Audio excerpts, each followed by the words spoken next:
Ce qui nous réunit aujourd'hui, c'est une très bonne nouvelle. Nous avons la deuxième édition de Culture Shock.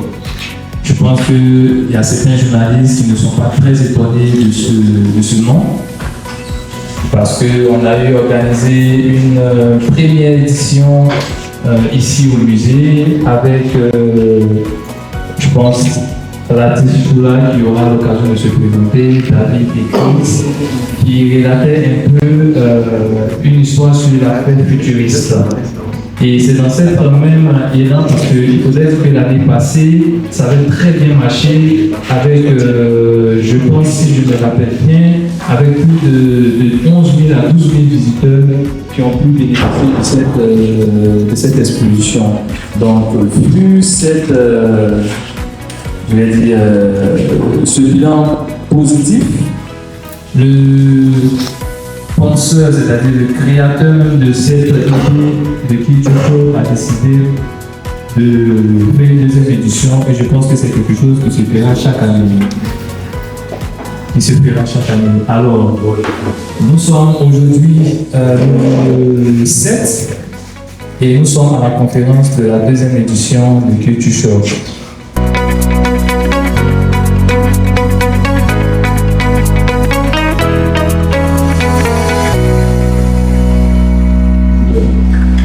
Et c'est une bonne opportunité pour moi de participer à Culture Shock.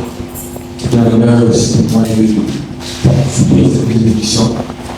J'espère que cette année sera encore un peu.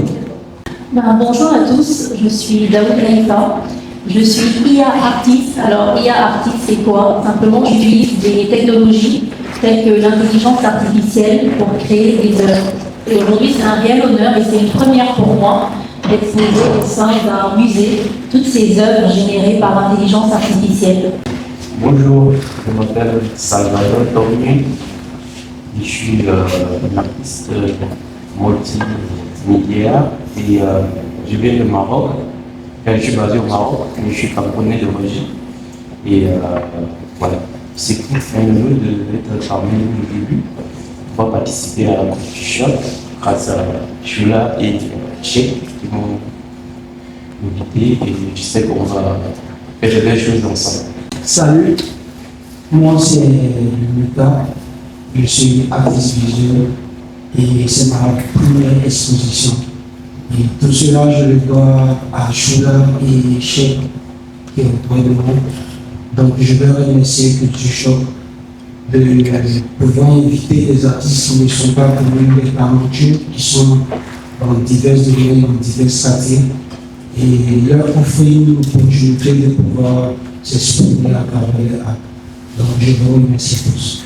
Bonjour à tous, mon nom c'est Choula, à l'état civil Tour Hippolyte, artiste autodidacte, fondateur de Art Créateur. C'est ma deuxième fois à Culture Shock et c'est encore un réel plaisir parce qu'il y a assez d'artistes à notre côté cette année. Ça sera magique, ça sera magique en tout cas.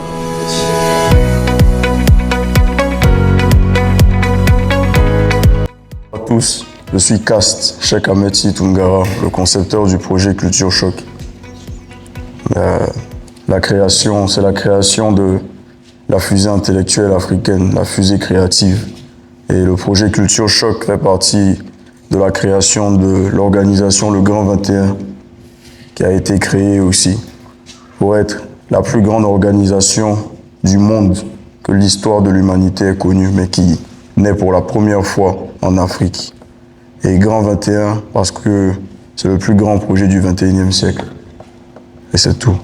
Merci à tous mes artistes d'être là aujourd'hui et c'est un honneur de travailler avec tout le monde. La première édition du projet Culture Shock est venue de l'idée de faire un cadeau d'anniversaire surprise à mon père, M. Adama Tungara, le médiateur de la République, qui fêtait ses 80 ans. Et l'idée était d'offrir quelque chose de monumental pour un homme monumental, pour une légende vivante. Et de cette ambition-là, de cette action, est né ce projet immense qui est devenu Culture Choc. Normalement, ça devait être un seul jour. C'est parti jusqu'au 15 octobre, jusqu'à même dépasser les frontières de la Côte d'Ivoire, faire voyager des artistes pour représenter la Côte d'Ivoire à l'étranger et à l'international, grâce à Côte d'Ivoire Tourisme. Et moi, je dis que l'année dernière, c'était encore dans le flou. C'était la recherche de ces étoiles-là, de ces astronautes. C'était la recherche de ces idées, la préparation de la fusée. Donc c'était la découverte pour les Africains qu'on pouvait être des astronautes. Et cette année, pour l'édition 2, on a eu la destination qui est le Heaven's Galaxy, la galaxie du paradis. Et cette année, on décolle avec la fusée. Culture Choc décolle cette année pour atteindre les étoiles et même le paradis des étoiles. La première édition, c'était la préparation de quelque chose. Aujourd'hui, Culture Choc, c'est une niche. La vision de Culture Choc, pas de la deuxième édition, mais de Culture Choc, c'est de révéler le potentiel artistique, le potentiel créatif qu'il y a dans notre pays. Et moi, je dirais dans le monde, mais ça commence dans notre pays. Le musée a été construit à Abobo, un quartier qui est connu pour avoir une mauvaise réputation. On parle de brutalité, on parle de... c'est loin que des mauvaises choses, des stéréotypes. Mais lorsque des gens viennent à Abobo, font le trajet et mettent les pieds dans le musée, dans les 4 murs du MUCAT, la perception même de la commune change complètement. On pense qu'on voyage, on pense qu'on n'est plus en Afrique. Et pour moi, c'est de faire un sanctuaire de l'art, de ce musée-là, grâce à Culture Choc. Que ce soit artistes, peintres, sculpteurs, modélistes 3D, ingénieurs, musiciens, instrumentistes ou musiciens, ingénieurs son, tout type d'art. Et comme je disais à M. Silla, M. Fodé Silla, le directeur adjoint, l'année prochaine, ça pourra même être un show de graphic designer, parce que ce sont des artistes contemporains, des artistes du XXIe siècle. Et moi, ma vision avec Culture Choc, c'est de supporter tout type d'art, tout type d'artistes, au même pied d'égalité, donner les mêmes potentialités à tout le monde pour devenir des superstars et faire briller les couleurs de notre pays et notre communauté dans le monde entier. Voilà.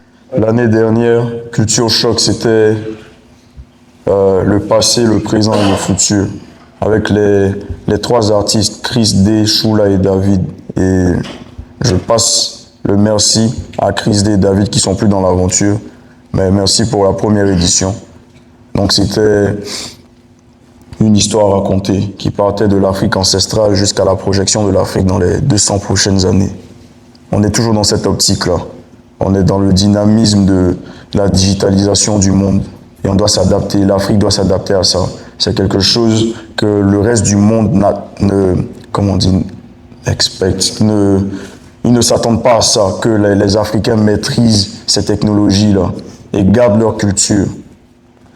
Et donc, l'année dernière, c'était passé, présent, futur. Donc, la salle même d'exposition était présentée comme ça.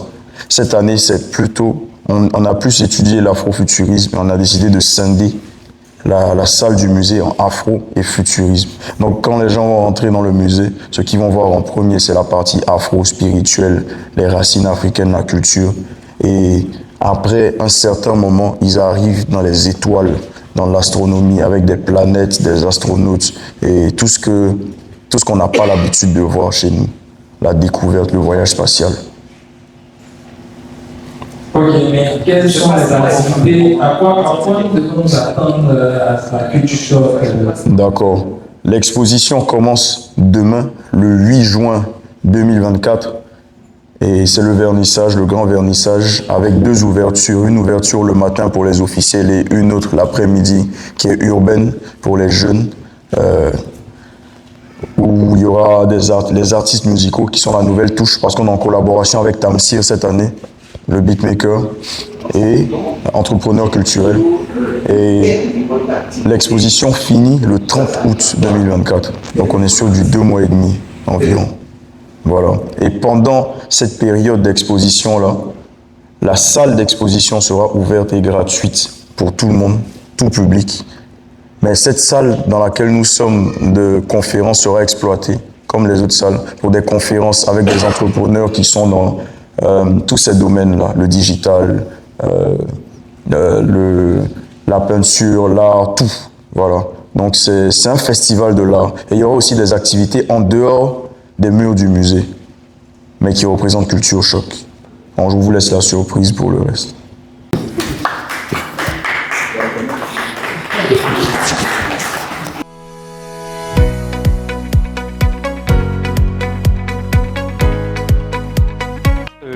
Georges Brully, artiste, peintre, photographe et sculpteur. Cette œuvre représente la création de l'humanité et l'être humain. Pour moi, ce bateau, c'est le corps humain. Voilà. Maintenant là, c'est l'âme et là, c'est l'esprit qui est à l'intérieur de l'homme. Voilà. Les animaux, ils ont une âme, mais n'ont pas d'esprit. Tu vois. Maintenant, là, ce sont les étoiles dans le ciel. Les étoiles dans le ciel qui représentent chaque être humain, cette terre. Et ici, nous avons la création de l'humanité, comment Dieu a créé l'être humain. Comme je le disais tout à l'heure, à l'aide de l'énergie du ciel, tu vois, qui est le souffle. Quand tu rentres sous l'eau, tu ne peux pas respirer. Quand tu rentres aussi sous la tête, tu ne peux pas respirer. Tu vois. Donc le ciel, ça c'est l'énergie du ciel, le souffle de vie. Ça c'est la terre. Il représente le squelette. Il a pris la terre pour créer le squelette. Et l'eau, le ver de mer, pour créer la chair.